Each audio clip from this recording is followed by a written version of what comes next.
Bueno, en los dos videos anteriores yo te hablé ya de la prudencia y de la justicia.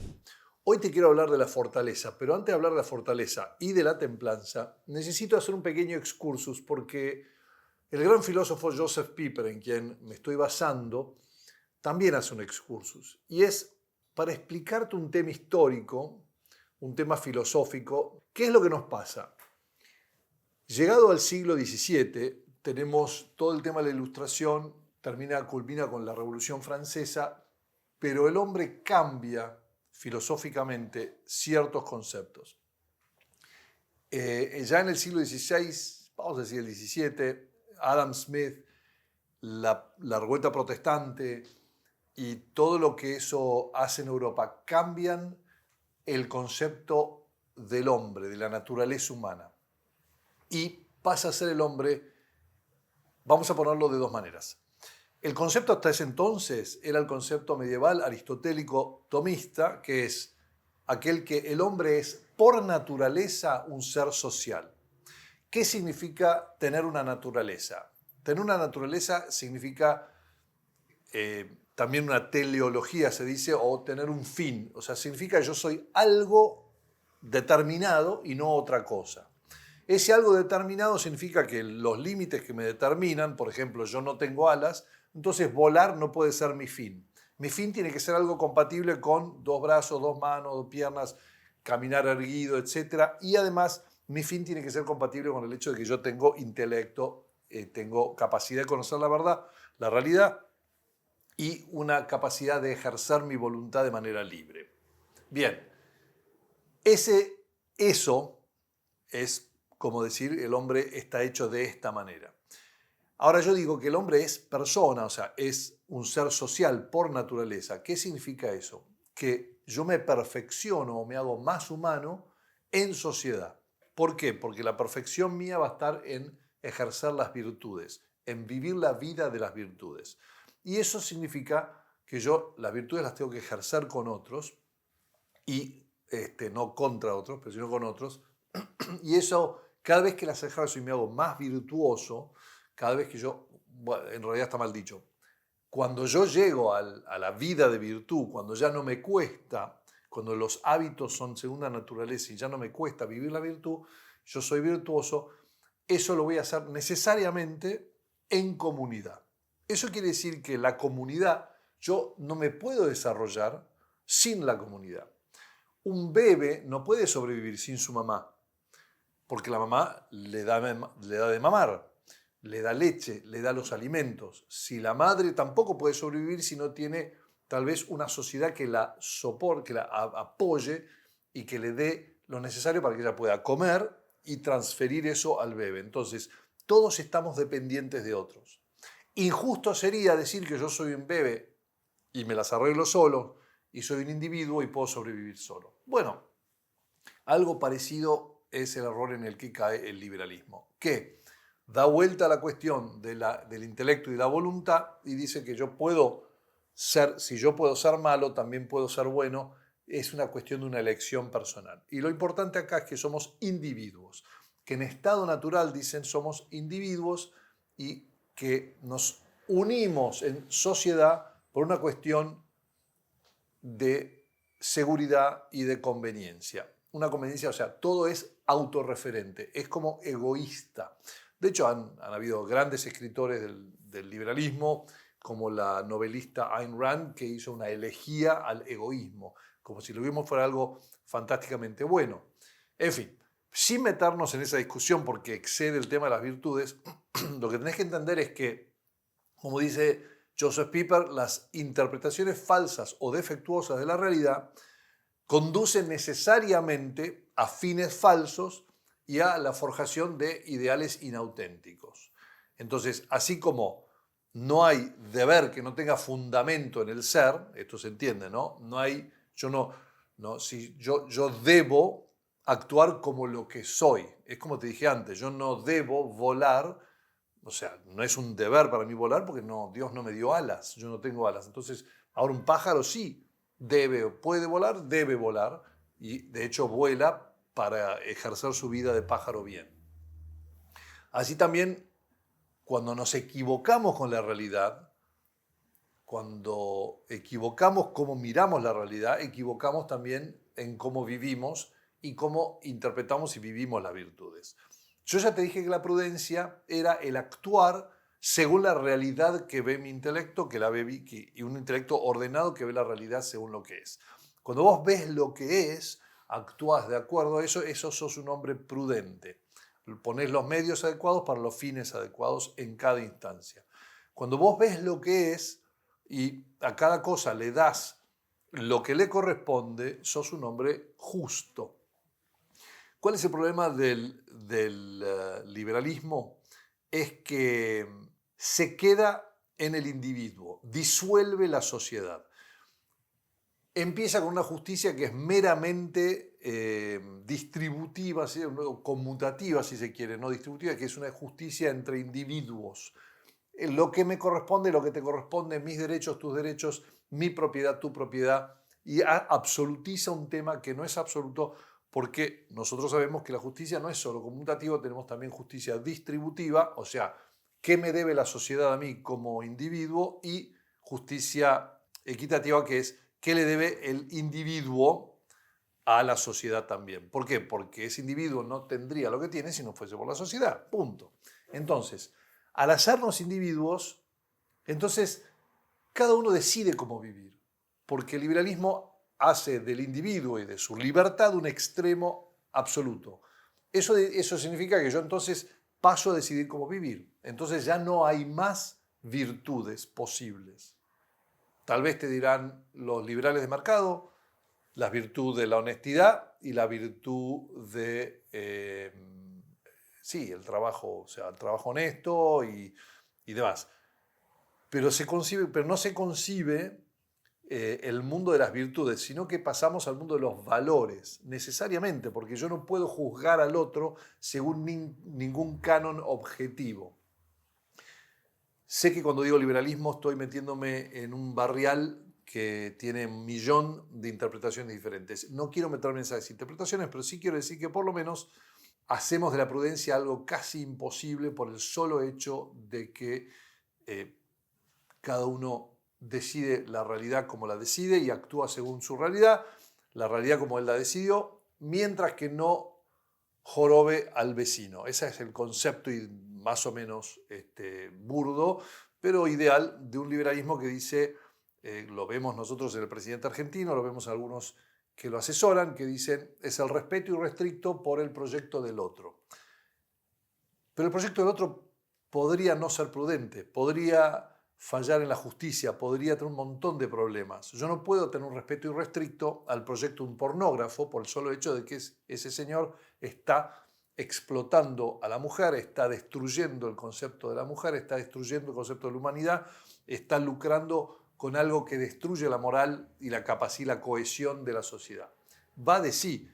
Pero bueno, nosotros decimos, bueno, pero como no se puede decidir quién, so pena de caer en un totalitarismo, que no se puede decidir quién tiene la verdad y quién tiene la razón, acordemos vivir en una especie de Estado liberal. Bueno, yo te diría, no, las condiciones, si la verdad es cierto que la verdad nos hace libres, ese Estado no puede nunca hacernos libres por más que se llame libre.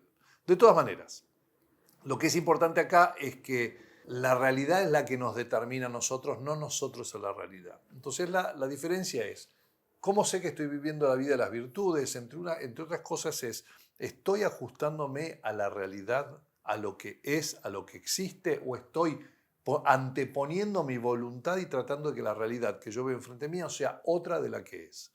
Esa es una de las preguntas que nos queremos hacer. Lo segundo es, ¿estoy actuando bien por un orgullo propio para yo ser perfecto, que puede ser que esté muy bien que sea perfecto, pero para vanagloriarme de mi perfección, para hacerme superior, o estoy ejerciendo las virtudes porque quiero el bien del otro, porque reconozco que en el bien del otro también está mi bien, porque yo puedo de esa manera convivir mejor con el prójimo?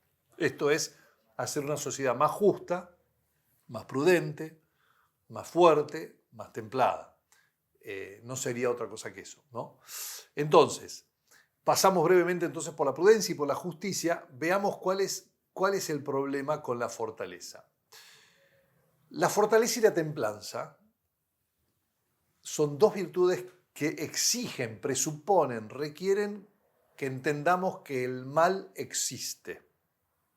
¿Y qué significa el mal? Porque si la fortaleza se basa en el bien arduo, digamos, se basa en superar el mal aterrador, por así decir, o el mal fuerte, y la templanza superar las tendencias hacia el mal de mis apetitos concupiscibles naturales, entonces lo que tenemos que hacer es entender qué es el mal. Este es el problema que tiene una persona que plantea una filosofía liberal, que el mal no se puede definir porque depende de cada individuo, depende de un contrato entre vos y yo. El único mal que podría existir es quebrar un contrato. Vos y yo entramos en una sociedad como individuos, como no somos naturalmente seres sociales, entramos y firmamos un contrato que dice, sea la Constitución Nacional, sean las leyes, lo que fuera, este es el contrato de convivencia en esta sociedad. En el momento que esta sociedad no me sirve, yo puedo quebrar este contrato y me voy a otro lado. Por eso que se dice que matás el concepto de patria, ¿no? De todas maneras, lo que es interesante con este tema es que filosóficamente, si vos no tenés un mal objetivo, algo que objetivamente está mal, no podés decir que no podés definir la virtud de la fortaleza, tampoco la virtud de la templanza. No, irónicamente, un liberal de mercado libre te diría absolutamente que hay cosas malas, que son, por ejemplo, cuando vos negás la matemática, negás la experiencia humana y actúas en contra de ella, actuando en contra del mercado y sus leyes que son inamovibles. Pero esa misma persona te diría en lo social, en lo personal, en lo religioso, en lo moral, cada uno tiene sus ideas, eso es interno. Bueno, ese es el error, ahí hay un error gravísimo, porque no es cierto es que las leyes morales o las leyes éticas sean menos estrictas y tengan consecuencias menos nefastas que las leyes de la gravedad, físicas o, y si se quiere, de mercado. El punto acá es que cuando vos no presupones la existencia de un mal objetivo, te es imposible decir quién está actuando prudentemente, porque se recuerdan una de las deformaciones de la prudencia era, en vez de decir la prudencia según las cosas, la realidad tal cual la ve Dios, la prudencia según lo que es la realidad, es una prudencia según mi preservación en la especie. O sea, yo me preservo la especie, yo no me presento ante el mal. ¿Se acuerdan que yo les había dicho, imagínense que son testigos de un asalto o de una violencia de un tercero hacia otra persona, ¿tenés que intervenir o no tenés que intervenir? Y la prudencia te dice, no, mantente al margen, no sea que a vos también te maten. Esa es la prudencia humana. Ahora, la prudencia absoluta, la prudencia como virtud, te dice, si vos estás preparado, sos policía, fuiste entrenado, sabés artes marciales o tenés la posibilidad de intervenir para hacer justicia, deberías intervenir. O para evitar una injusticia, deberías intervenir. Eso es lo prudente. Incluso a costa de tu vida o a riesgo de tu vida. Puede ser perfectamente que sí. Porque si no, no podemos explicar ni el soldado que va a la guerra para dar su vida por la patria, ni ninguno de los altruismos a los que se inclina el hombre regularmente, porque el hombre es un ser muy noble. Entonces, tenemos el tema de que también no podríamos decir cómo y cuándo debemos ser fuertes. Si para mí mi vida está definida por el placer, la fortaleza no tiene lugar en mi vida. Ahora, si yo para mí soy estoico, la fortaleza lo es todo en mi vida. A costa de la justicia, a costa de la prudencia, a costa de un montón de otras cosas. A costa, lo que estoy diciendo es, no podemos equivocarnos en el concepto de la realidad. Entonces, nunca podríamos decir que la fortaleza y que la templanza son virtudes si no tuviésemos este hecho metafísico de la iniquidad, del mal. Y el mal, si ustedes recuerdan, y si han visto algunos de los videos que he grabado sobre las virtudes, el mal no es algo, es la sustracción de algo, es la imperfección, es el quedarse corto, es el no llegar a la perfección. en una prueba que 10 es perfecto, un 8 tiene 8 bien y -2. O sea, está faltando. El mal está, la imperfección está en eso, ¿no? Es como ver un mono que es casi humano, pero se queda corto. Y en ese quedarse corto es monstruosamente humano. O sea, digamos, diferente, es un monstruo, es una cosa diferente. No digo, no tengo nada en contra de los monos, simplemente estoy diciendo que es lo más cercano que hay por un lado, pero por otro lado es lo más lejano que hay porque es pifia, yerra justamente en aquello que nos hace absolutamente diferentes al resto de los animales. Una jirafa y un humano no te molestan, pero un mono y un humano sí te molestan, por su cercanía y por quedarse corto en lo esencial. Entonces, de alguna manera, el mal es esa imperfección, se concibe como una negación, como algo que no tiene entidad en sí mismo, sino que requiere de un bien y de ese bien le sustrae algo. Se queda corto ese bien, no llega a ese bien. Y entonces decimos mal. Fíjense que cada vez que ustedes hablen de algo malo o del malo, de la iniquidad, van a pensar en algo bueno y algo que actuó en contra de ese algo bueno, algo que se quedó corto de ese algo bueno, algo que se desvió de ese algo bueno, pero necesitan un algo bueno como un concepto, un preconcepto mental, metafísico antes de hablar del mal. Entonces, la virtud la tenemos que entender de la misma manera. Nosotros estamos buscando esa perfección. En cambio, cuando tenemos el tema de el mal humano, diabólico, por así decir, nos metemos, si quieren, en ese aspecto que compete más a la fortaleza. Cuando digo diabólico no me estoy yendo de mambo, ni haciendo cosas ocultistas, ni raras. Lo que estoy diciendo es un mal es algo que afecta más a las pasiones irascibles, ¿no? A lo que el hombre usa, donde el hombre usa el intelecto y la voluntad específicamente mucho más con las cosas arduas, el bien arduo, con lo que yo tengo que sufrir, con la injusticia, por ejemplo, sufrir una injusticia, ser puesto en prisión por algo que no hice, cosas, o sea, son cosas que son terroríficas y son diabólicas en un cierto sentido. En cambio, el de la templanza es el efecto de nuestra caída en el pecado original, y es que la carne, la realidad material, no nos obedece y requiere de nosotros una disciplina que, bueno, está afectada por la templanza. Entonces, la templanza es la moderación, si se quiere, mientras que la moderación de los apetitos concupiscibles, mientras que la fortaleza habla del bien arduo, que ser bueno es arduo, llegar a las virtudes es arduo. Entonces, hoy hablemos de eso, de la virtud de la fortaleza, recordando que el poder del mal se anuncia en que es terrible. Se me viene un enemigo, se me viene una dictadura, se me viene una injusticia, me pueden poner en prisión. Si salgo a la calle, como en la pandemia, me pueden arrestar, pero yo tengo que ir y hacer el bien, tengo que visitar a fulano, a mengano, porque yo entiendo que esto es una locura humana y tengo la cabeza bien puesta y digo, bueno, tengo que hacerlo de todas maneras y correr riesgo. Ese es el hombre fuerte. En cambio, el cobarde dice, no salgo, o el prudente, según el concepto humano de la prudencia, incluso el concepto liberal, diríamos, no salgo, no sea que me pongan en prisión y después tengamos otro problema. No se la juega. Entonces, ¿qué es lo que nos pasa con el liberalismo ilustrado? Que es ciego para el mal en el mundo.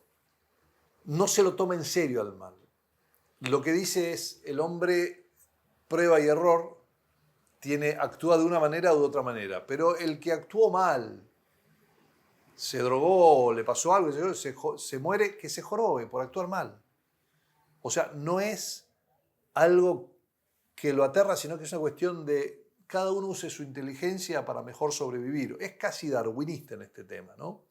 Entonces, la vida moral del hombre no es heroica, no es algo con riesgo. Es una especie de como digo, darwinista, un despliegue, una evolución de la especie humana, en donde por prueba y error vamos aprendiendo lo que está bien y lo que está mal.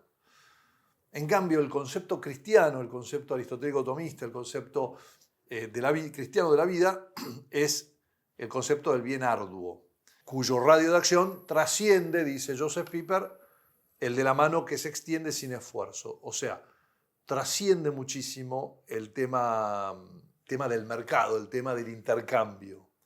Es un bien que se hace a pesar de incluso un posible beneficio para mí menor al bien que estoy buscando. O sea, es una constante sublimación de lo mejor mío, de lo que tengo, para algo mucho mejor, ¿no? Por eso que, por ejemplo, se entiende, con la fortaleza se puede entender también la virginidad, por ejemplo, la consagración virgen de las mujeres en monjes o monjas y lo mismo con el celibato del sacerdote y demás. Es entregar las pasiones humanas, o sea, sublimarlas a un bien arduo mayor que es la pureza de espíritu y dedicar absoluta y totalmente todo a mi querer y al querer y la voluntad humana, ¿no? Entonces, eso lo dejo a modo de introducción a las virtudes de la fortaleza y templanza, pero también para que volvamos sobre las virtudes de la prudencia y la justicia, para acordarnos que es fundamental que la cosmovisión que tengamos sea la adecuada. Hoy en día estamos muy afectados en la modernidad por esta visión más liberal de la realidad, que es la que nos coarta y nos impide, nos hace quedarnos cortos.